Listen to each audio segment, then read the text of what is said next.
Rapaziada, aí a tão aguardada The Future Past World Tour do Iron Maiden iniciou agora no nosso último domingo, né? Começou lá na Eslovênia agora no último domingo, dia 28 de maio de 2023, né? E que até a data de hoje, que é a data que a gente faz esse vídeo aqui, estou gravando o vídeo aqui no dia 1º de junho, nós já tivemos 2 shows, né? E uma turnê aguardadíssima, onde o Iron Maiden, além de continuar colocar à prova as músicas do seu último disco, Senjutsu, ele também volta no tempo e revisita os idos do grandíssimo Somewhere in Time, lançado em 1986. Não à toa eu tô com essa camisa aqui, ó, do Ed, de Stranger in a Strange Land, né? E vamos falar nesse vídeo um pouco sobre o setlist que a banda preparou e que a banda já executou nesses 2 primeiros shows da turnê até agora, logo depois da vinheta.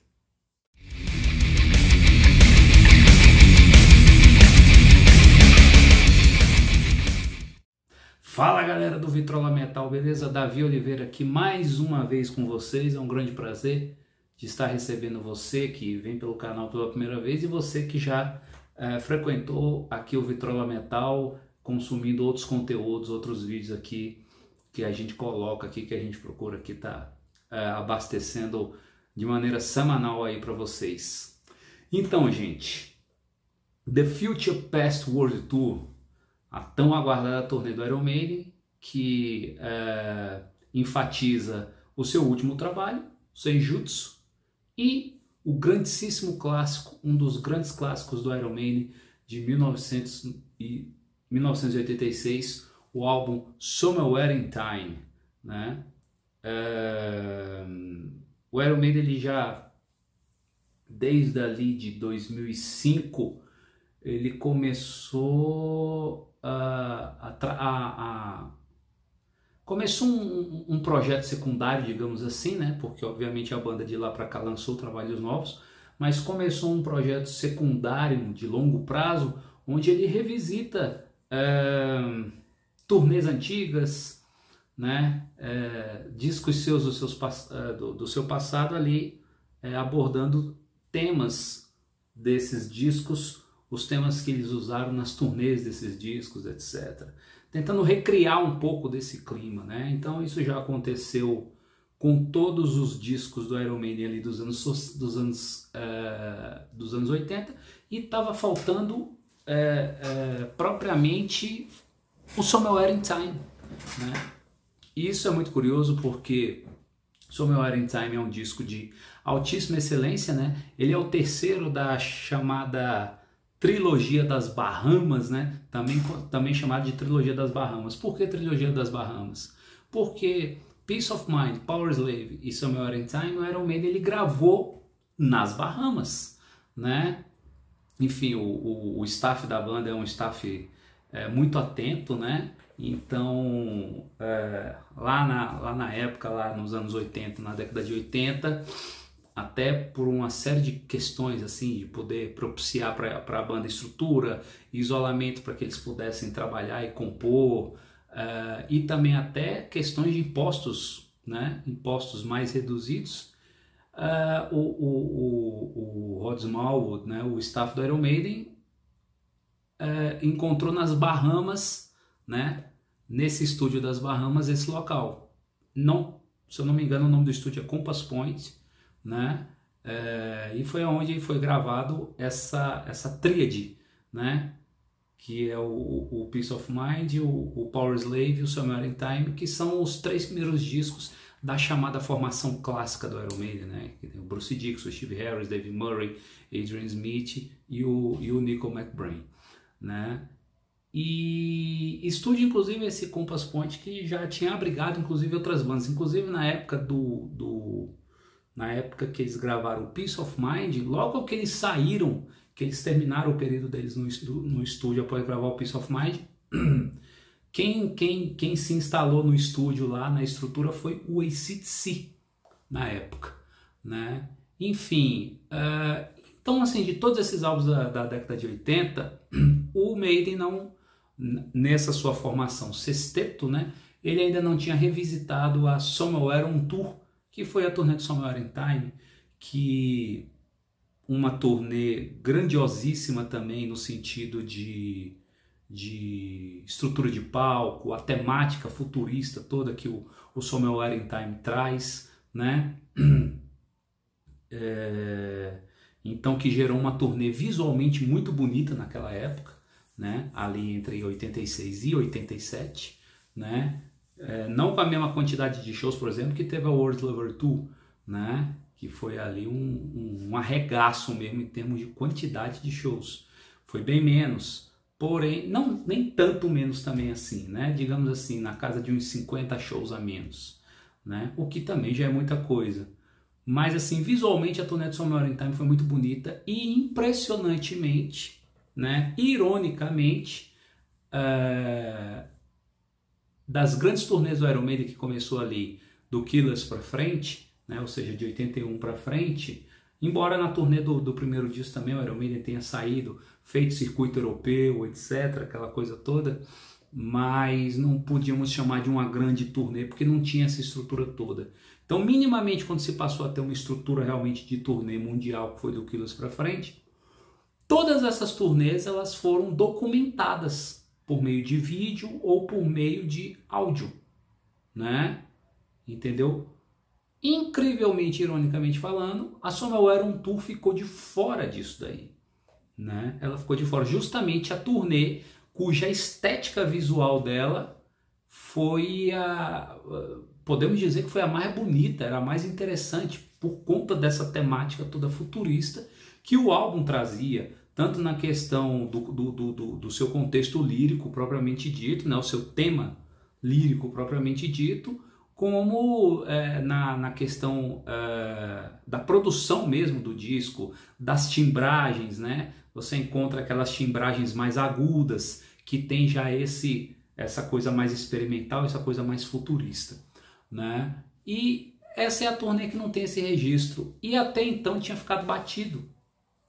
O Iron Maiden terminou a Legacy of the Beast ano passado, uma turnê que já vinha com algumas pernas há cerca de uns 2 anos ou 2 anos e meio, né? E teve uma parada, uma quebra, porque teve o período da pandemia quando entrou em 2020, né? E terminada essa parte, eles lançaram o Senjutsu, fizeram ainda a última perna, as últimas 2 pernas da Legacy of the Beast, incluindo já músicas do Senjutsu, porque já tinha saído, né? E incluindo ali, tocando as 3 primeiras músicas do Senjutsu.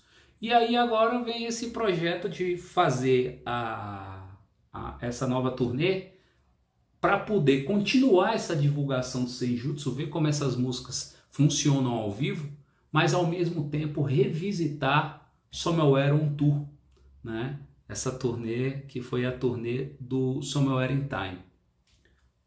Então, colocado todo esse contexto, o Iron Maiden já fez 2 shows até a data de hoje, que é dia 1º de junho de 2003, que eu estou gravando esse vídeo aqui, né? E fez um show, se eu não me engano, na data de ontem, que foi na O2 Arena de Praga, né? E no dia 28 estreou na Eslovênia, né? E nesses 2 shows o setlist foi o mesmo. A gente sabe que o Iron Maiden tem o costume de manter um setlist padrão, assim. Se você pegar a turnê do Iron Maiden, ela geralmente é engessada em termos de setlist. Você nunca espera, é histórico na banda isso, você não vê um show do Iron Maiden para na semana que vem ou no mês que vem você esperar que o setlist esteja transformado, porque isso não acontece. No máximo o Iron Maiden guarda na manga ali, estatisticamente também falando, no máximo ele guarda na manga ali de 2 a 3 músicas ali de reserva, que em um momento ou outro eles substituem uma do set ali que está vindo por uma dessas que ficam ali guardadas na manga, né? Enfim, o que o Iron Maiden apresentou agora para essa nova turnê, com essa temática de abordar esses 2 álbuns, né? ele apresentou um setlist onde ele inicia com Caught Somewhere in Time e Stranger in a Strange Land, ó, Stranger in a Strange Land, né? Ambas do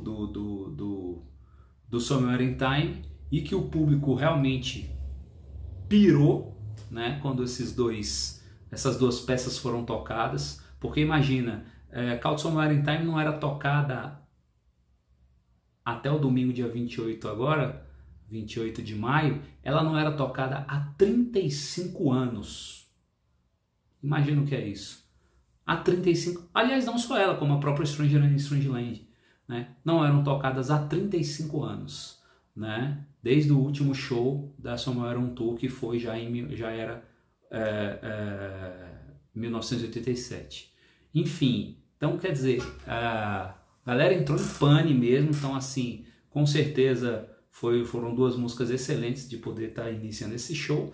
Depois ele faz uma trinca do Senjutsu, onde ele coloca Writing on the Wall, que realmente ela se prova, e desde a primeira audição que você faz do Senjutsu e quando chega em Writing on the Wall, chega-se na conclusão que ela é realmente uma música de arena. É um refrão de arena, é uma música realmente para uma tour de arena, né? Então ela encaixa muitíssimo bem, acredito inclusive que ela seja uma música que venha a persistir em quantas outras turnês o Iron Maiden, quantas outras poucas o Iron Maiden ainda venha a fazer, porque já estão mais ali, já quase que na curva, né? Para poder estar encerrando a carreira, né? E isso obviamente se a banda quiser ainda terminar ali, com o respeito que ela tem até hoje, que ela construiu com a sua carreira sólida e o topo, né? Então teve Writing on the Wall, teve Days of Future Past e teve Time Machine, que são músicas que também do Senjutsu e que nunca foram tocadas, estão sendo experimentadas aqui, porque até então do Senjutsu só havia sido tocado as 3 primeiras músicas do álbum, né? Que é a própria Senjutsu, Stratego e a Writing on the Wall, e que com certeza é uma música que deve permanecer. Depois eles emendam The Prisoner, uma música do The Number of the Beast, né? E aqui uma sacada que eu achei muito legal. Para essa turnê, eles não prepararam do The Number of the Beast aquelas músicas que a gente já está calejado. The Number of the Beast, Run to the Hills, Hello Be Thy Name, que são clássicos absolutos, isso ninguém vai contestar jamais, né? A potência dessas músicas, a história que elas têm, né? O peso que elas têm na carreira do Iron Maiden, não só do Iron Maiden, mas do heavy metal em si. Mas elas já estão muito batidas, então achei legal que eles não incluíram nenhuma dessas 3 faixas do The Number of the Beast nessa turnê, tirando e substituindo por The Prisoner, né? Que é uma música que é sempre muitíssimo bem-vinda, né? Nem sempre lembrada, muitíssimo bem-vinda, e que sinceramente tem uma das melhores, no mínimo aí uma das, no mínimo, uma das 3 a 4 melhores pontes e refrões da história do Iron Maiden, né? Então muitíssimo bem-vindo. Depois eles executam Death of the Celts, né?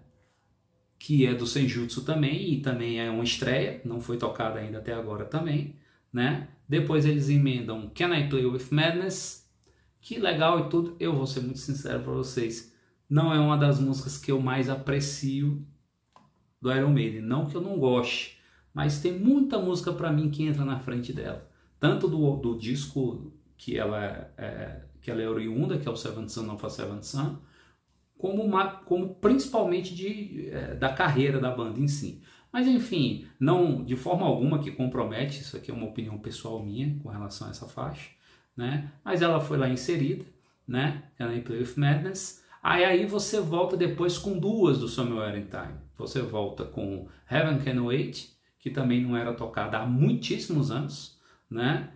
E a faixa que os fãs estavam esperando desde 1986, que é Alexander the Great. Alexander the Great, quer dizer, o show do dia 28 de maio agora, do último domingo, 28 de maio de 2023 na Eslovênia, que abriu a Future Past World Tour, foi um marco na história do Iron Maiden, porque depois de tantas décadas, os fãs pedindo que o Iron Maiden pudesse lembrar um dia de tocar Alexander the Great, eles estrearam ela ao vivo, justamente agora no primeiro show dessa turnê, e o público foi abaixo, né?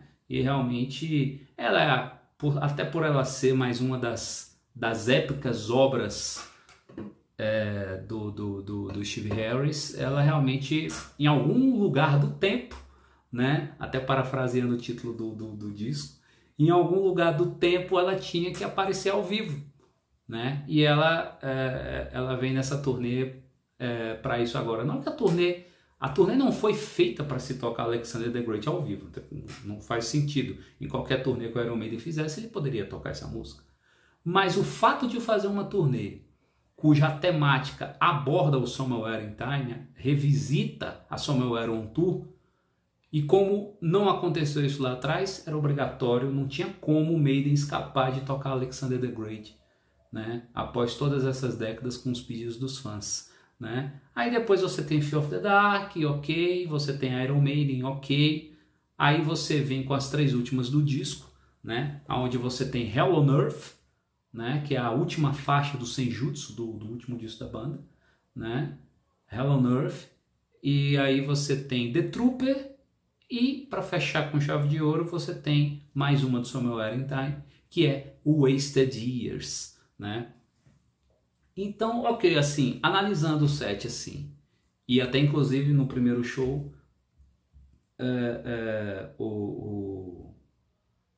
o Bruce Dickinson deu uma atrapalhada na banda, porque ele errou a letra de Call Somewhere in Time, né? E enfim, a banda teve que se virar ali na hora ali para consertar, mas enfim, deu tudo certo. Mas também é uma coisa normal, porque é uma música que não é executada há 35 anos.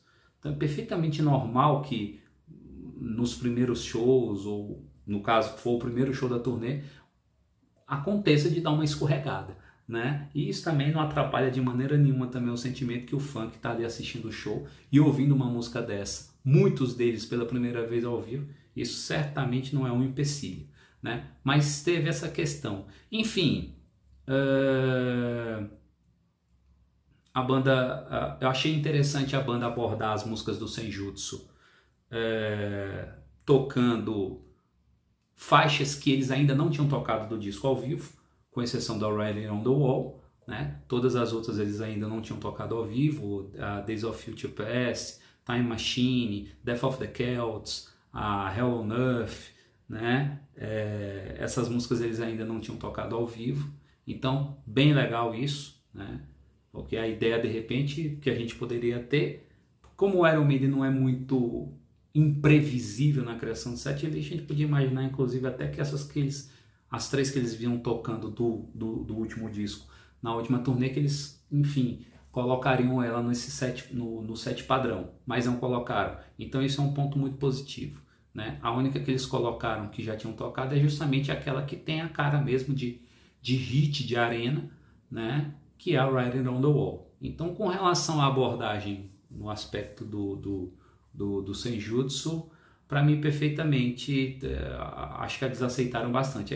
Entra uma questão de gosto, etc. Por exemplo, eu gosto muito da primeira música do disco 2 do Senjutsu, é a música do Adrian Smith com Bruce Dickinson, The Darkest Hour, né?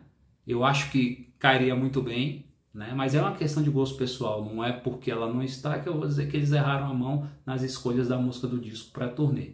Enfim, ok. Agora, na abordagem do Somewhere in Time, por exemplo, eu tenho eu tenho meu ponto de atenção, né? Eu acho que faltou muito aqui eles inserirem Sea of Madness, que é a terceira música do Somewhere in Time, né? E que, na minha opinião, e eu tenho certeza que na opinião de muita gente, Sea of Madness tem a ponte e o refrão mais bonito que o Iron Maiden já compôs em toda a sua história. No mínimo, o refrão dessa música é top 3 da carreira do Iron Maiden. No mínimo, você pode até não concordar que seja o mais bonito, mas ele é pelo menos top 3. Né? É só fazer um exercício. Tenta fala aí refrões que são melhores do que Sea of Madness, né? Eu duvido muito que você encontre 3, né? Na minha opinião, não tem nenhum, né? Então, assim, é uma música muito energética, é uma música que tem esse refrão que gruda na sua cabeça. E o que é a música boa? O que é um disco bom? É aquele que gruda na sua cabeça, que marca na sua cabeça por meio do seu refrão, ou por meio de um solo, ou uma coisa assim. E Sea of Madness, ele tem todos esses elementos. É uma faixa do Somewhere in Time que tem todos esses elementos. Então, na minha opinião, e aí eu já não coloco mais nem como uma opinião pessoal, aí eu já acho que eles perderam a mão, né? Por exemplo, eles podiam tirar muito bem ali Can I Play With Madness e botar Sea of Madness, né? São 2 Madness, né? Você troca um pelo outro. Então, eles podiam muito bem tirar Can I Play With Madness e colocar Sea of Madness no local, na posição, e aí eu realmente não teria absolutamente nada a falar do setlist. Não é que eu esteja criticando o setlist. O setlist está muito bom, está muito bem composto, como eu falei, temos essas surpresas da gente não ter aquelas músicas batidas do The Number of the Beast, etc. Da gente não ter de novo Till Midnight, Till Midnight. Essas músicas que, obviamente, são hits, são sucessos absolutos, mas que já estão muito cansativas. A mesma coisa se aplica a Iron Maiden, a mesma coisa se aplica a Fear of the Dark, né? Estão muito... Iron Maiden então nem se falam, né? Mas assim, Iron Maiden a gente entende não se tirar do setlist, porque afinal de contas é a música que leva o nome da banda e que leva o nome do primeiro disco da banda. Então a gente, né, consegue entender que ela esteja sempre ali. Ela é a assinatura da banda, ela é a marca d'água da banda. A marca d'água da banda é a música que tem o título da banda, né? Que está lá constante no primeiro disco da banda, que é a faixa que a banda nunca deixou de tocar em nenhum show, né? Essa música, enfim. Mas, por exemplo, não vou tirar Can I Play With Madness, é do Seventh Son, não sei o quê, não vou tirar The Trooper, que é do Peace of Mind, aí você tem essa composição das músicas dos discos dos anos 80, beleza, legal. Então tirasse Fear of the Dark, tirasse Fear of... Eu tenho certeza que o fã ia se agradar bastante, né, de chegar no show dessa turnê e, por exemplo, tirar Fear of the Dark, que é uma música que também está batidíssima, né, e colocar uma faixa espetacular como Sea of Madness, né? Então, assim, é a única coisa realmente mais que eu pontuo. Em termos, por exemplo, de palco, etc., é impecável. Muito embora hoje em dia a gente tenha uma tecnologia que favoreça mais o que o Iron Maiden tentava conceber no palco, a temática do Somewhere in Time, que é essa coisa futurista, porque hoje a gente tem telão de LED, tem essas coisas que não existiam ali em 1986, na época da turnê, na época que eles iniciaram a turnê, né? Mas por mais que você tente chegar perto, você não captura aquela magia, né? Aquilo ficou naquela época, naquele tempo, né? Mas de toda forma, o palco belíssimo, com as luzes de neon azul, etc. Espetacular. O fato também deles terem criado um pôster próprio para Alexander the Great também, entendeu? Acredito eu que essa turnê vai ser uma turnê de muito sucesso. O pessoal já informou que ela não vai passar pelo Brasil em 2023, né? Mas seguramente em 24 a Iron Maiden vai estar por aqui com essa turnê e vale a pena demais ir assistir. Principalmente se daqui para lá eles resolverem inserir Sea of Madness, né? Mas enfim, a banda se mostra muito bem no palco, em termos de performance não tem o que você citar, né? Você nota já, por exemplo, o Bruce um pouco mais cansado, né? Mas é normal também, né? O cara já está um senhor de idade, né? E são músicas que exigem muito. E ele propriamente, a história dele exige muito dele também.